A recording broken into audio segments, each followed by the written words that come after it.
let's learn how to transfer a project from Premiere on mobile to Premiere Pro Beta on your desktop.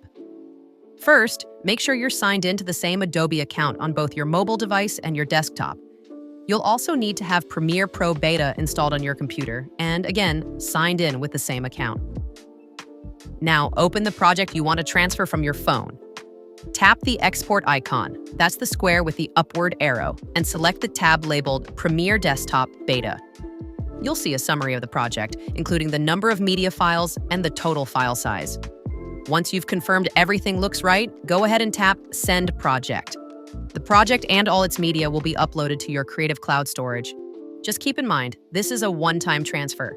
Once your project is converted for Premiere Pro, it cannot be moved back to your phone. Open the Files section of the Creative Cloud desktop app on your computer to see the project transferred between devices. Then, open Premiere Pro Beta. If you don't receive a pop-up message inviting you to continue editing your project, don't worry. Use the toolbar at the top to go to File.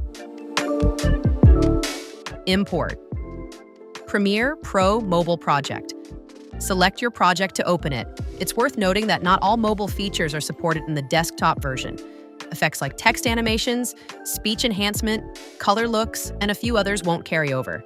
If you use those in your mobile edit, you may need to recreate or adjust them in Premiere Pro. This feature is new, and we will be improving it over time.